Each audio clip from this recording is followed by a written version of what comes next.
ওই বলবে সমন্বয় উপদেষ্টারা জঙ্গলে মঙ্গলে কবর কোথাও নিস্তার হইব না, কবর তাড্ডি উঠাই পিটাই পিটা আমলি যে কয়জন লোক চিল্লাচিল্লি করে আমলিকে নিষিদ্ধ করতে হবো। এত বেশি কর্মী দৈনিক আমলিকে জন্মায়। শেখ হাসিনা গেছে, এবার মানুষ শেখ হাসিনা ভাবনা বুঝে। শেখ হাসিনা যে বড় বড় মেগা প্রকল্পের সাইন করছে, এরকম সব সাইনের যে কাগজগুলো আছে না, ওই কাগজগুলো সব যদি মাথায় দেয় তাহলে উপদেষ্টা সামনে কেউ মাথায় করে পারবো না। আমলিকে নিষিদ্ধ করতে যায় যারা, একটা আসল ভাইব না তারা। অনেকটা আপনার ওই লক্ষ টাকার বাগান খায় 2 টাকা ছাগল, এরকম একটা অবস্থা। প্রিয় দর্শক, এইমাত্র সর্বশেষ গরম বাংলা সংবাদ এবার প্রকাশ্যে ডক্টর মোহাম্মদ ইউনূস সহ সকল উপদেষ্টা ও সমন্বয়কদের কঠিন হুঁশিয়ারি দিলেন সাধারণ রিকশা চালক। তিনি বললেন, এবার আওয়ামী লীগ পূর্ণ শক্তি নিয়ে মাঠে নামবেন। তিনি আরো কিছু গুরুত্বপূর্ণ তথ্য ফাঁস করলেন, আপনারা শুনলে সবাই অবাক হয়ে যাবেন। তো প্রিয় দর্শক, ভিডিওটি খুব ইন্টারেস্টিং হতে চলেছে, না টেনে স্ক্রিনের মাধ্যমে পরিপূর্ণভাবে দেখে আসি। তো প্রিয় দর্শক, ভিডিওটি ভালো লাগলে এটা লাইক করবেন আর কমেন্ট করে মতামত জানাতে ভুলবেন না। তো দর্শক, চলুন ভিডিওটি কি হতে চলেছে স্ক্রিনের মাধ্যমে দেখে আসি। আপনার সারা বাংলাদেশে তো 300 আসন, ছাত্ররা কোথাও যে একটা আসন পাইবো এটা আমার মনে হয় না। আর আওয়ামী লীগের যে সবচেয়ে বেশি খারাপ সময় পার করে, তারপরও আওয়ামী লীগ নির্বাচন করলে 40 থেকে 50টা ম্যাক্সিমাম আসন পাওয়ার সম্ভাবনা আছে। ওই আওয়ামী লীগকে নিষিদ্ধ করতে যায় যারা, একটা আসন পাইবো না তারা। অনেকটা আপনার ওই লক্ষ টাকার বাগান খায় 2 টাকা ছাগল, এরকম একটা অবস্থা। যে কয়জন লোক চিল্লাচিল্লি করে আওয়ামী লীগকে নিষিদ্ধ করতে হবো। এত বেশি কর্মী দৈনিক আওয়ামী লীগের জন্মায়। আওয়ামী লীগকে নিষিদ্ধ করা হয় আত্মঘাতী। আওয়ামী লীগের আঘাত করা আর মৌসাকে ঢিল মারা সমান কথা। ওই বলবে সমন্বয় উপদেষ্টারা জঙ্গলে মঙ্গলে কবর কোথাও নিস্তার হইব না, কবর তাড্ডি উঠাই পিটাই পিটা আওয়ামী লীগ। কেউ থাপ্পড় দিলে তারা লাথি দেওয়ানোর ব্যবস্থা আওয়ামী লীগের আছে। আপনার অপারেশন ডেভিল হার্ট নামে যে আওয়ামী লীগ নিধন কর্মসূচি চালাচ্ছে সরকার, একটা কথা সব সময় মাথা রাখা উচিত যে আপনার যার অত্যাচার করেন সে কিন্তু আওয়ামী লীগ।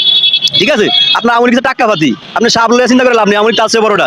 শুধু একটা মাথা রাখেন, যার অত্যাচার করেন ওটা কিন্তু বাংলাদেশ আওয়ামী লীগ। আওয়ামী লীগ এই দেশের কোনো দিনও বিলীন হইব না। এই ওয়ার্ল্ডে যতদিন বাংলাদেশের মানচিত্র থাকবো ততদিন আওয়ামী লীগ থাকবো। হয়তো নেতার পরিবর্তন হইব, কারণ আওয়ামী লীগ এই দেশের সাধারণ মানুষের দল। একদম নিম্নবিত্ত দেশের মানুষ আছে, খেটে খাওয়া রিক্সাওয়ালা, শ্রমিক, কৃষক, এক দল। আপনি এই সমস্ত নিম্ন আয়ের মানুষের তো ব্রাশ ফায়ার করতে পারবেন না, তার মানে আওয়ামী লীগকে শেষ করতে পারবেন না। ঠিক আছে, আওয়ামী লীগ যদি ডাক দেয় যে কোনো সময়, আমরা সাধারণ মানুষ প্রস্তুত আছি শুধু দেশের উন্নয়নের স্বার্থে।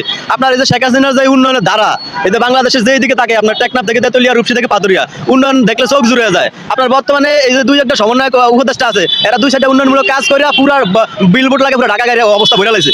আর শেখ হাসিনা যে বড় বড় মেগা প্রকল্পের সাইন করছে, এরকম সব সাইনের যে কাগজগুলো আছে না, ওই কাগজগুলো সব যদি মাথায় দেয় তাহলে উপদেষ্টা সামনে কেউ মাথায় করে পারবো না। শেখ হাসিনার নামে আমি মনে করি প্রত্যেকদিন বাঙালি স্লোগান দেওয়া উচিত। মানুষ মহিলা গেলে বোঝা যায় তার অবস্থাটা বা তার অভাবটা। কারণ শেখ হাসিনা গেছে, এবার মানুষ শেখ হাসিনা অভাবটা বুঝে। কারণ শেখ হাসিনা আসলে এই দেশের জন্য একটা ম্যাচিং বা যোগ্য সরকার, এটা শেখ হাসিনা আবার প্রমাণ করছে। আবার প্রমাণ করছে যে আওয়ামী লীগ হাইরা গেলে হাইরা যায় বাংলাদেশের মানুষ। বিগত সময় দেখছেন না, এই যে আওয়ামী লীগের বিশেষ করে আপনার আমার এলাকায় 31 কোটি টাকা বাজেট করে বান দিয়েছে, একটা শহরাঞ্চল এলাকা। ওই জায়গায় এত আকর্ষণীয় জায়গাও না, তার মানে পুরো একটা এলাকা সেভ, আমার ঘর বাড়ি সেভ, এরকম হাজার মানুষ সেভ হয়ে গেছে রামগতির কমলনগর। তাহলে শেখ হাসিনার এই খারাপ অবস্থা, আওয়ামী লীগের এই খারাপ অবস্থায় আমরা তো অবশ্যই শেখ হাসিনার নামে স্লোগান দেবো। আর না তো এটা জাতীয় বেমানি করবে ভাই। শেখ হাসিনা আওয়ামী লীগ বাঙালি লীগ করছে, আমরা শেখ হাসিনা লীগ করুন। আপনার জেল নিবেন, আপনি কত লাখ মানুষ জেল নিবেন, আপনি 1 মাস জেল নেন, বাংলাদেশ সব জেল ভরে দেবো। তারপর তো আওয়ামী লীগের কর্মী থেকে দেবো, তারা আন্দোলন করবো। আপনি সব আওয়ামী লীগ ধরে নিয়ে যখন জেল আর আটবো না, পরে কি আপনি আসিফ নজরুলের বাড়িতে নিয়ে উঠবেন? আওয়ামী লীগের শেষ করার প্রশ্নই আইন না, শেষ হওয়ার বুঝের দল বাংলাদেশ আওয়ামী লীগ না। আপনার এই যে ছাত্ররা নির্বাচন করবো কয়, ছাত্রকে মধ্যবিত্ত ছাত্র করে ভোট দিব না, আমাকে জনগণের কুত্তা কামড় দিচ্ছে, আমরা ভোট দিতাম যাবো। আর ঢাকা ভার্সিটিটা হয়ে গেছে বর্তমানে এফডিসি, প্রতিদিন নাটক চলে, নাটকের এক দিন এক এক পর্ব। আপনার মিডিয়া প্রেস সব ওই জায়গায় থাকে ভাইরাল হওয়ার জন্য। কারণ এই ভার্সিটি আমার মনে হয় বিশ্ব থেকে অ্যাওয়ার্ড পাইবো। এটা আপনার যে পৃথিবীতে আরো বড় বড় ভার্সিটি আছে, ক্যালিফোর্নিয়া, ক্যামব্রিজ, অক্সফোর্ড, হার্ভার্ড, এই সব বিশ্ববিদ্যালয়ের মূল হেডকোয়ার্টার বানাবে এটারে। এটা যোগ্যতা আছে তো, কারণ আইজও পৃথিবীর 100 ভার্সিটির মধ্যে বাংলাদেশ বিশ্ববিদ্যালয়ের নাম নাই। তারপরে এবার একটা নাম হয়েছে পুরো ওয়ার্ল্ডে, আমাকে নাম অনেক কথাই চিনি, একটা চিড়িয়াখানা ঢাকা ভার্সিটি। তো চিনছে না? আপনার এই যে নির্বাচন তো করবো, নিজেকে মধ্যে ছাত্রের মধ্যে ডিসিপ্লিন এইটাই রাখতে পারবো না, রাখতে পারে না। একটা জাতির কেমনি ডিসিপ্লিনে রাখবো?